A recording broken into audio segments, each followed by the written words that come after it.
We're at the Crowley Nature Preserve.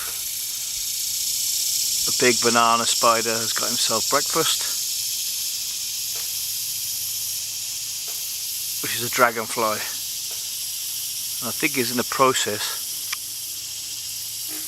of eating his head. Sorry about the wiggle, but it's a far away thing.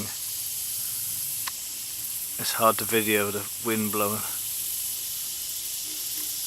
And this filmer doesn't do this justice. That spider's going to be 8 inches across.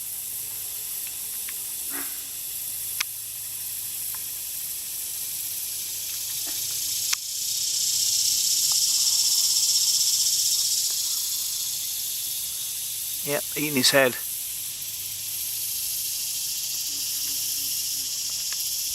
Nice Sunday morning treat. Dragonfly's head.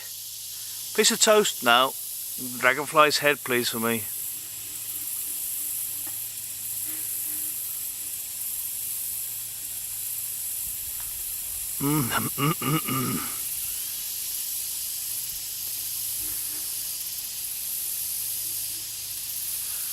Okay, that's today's wildlife feature.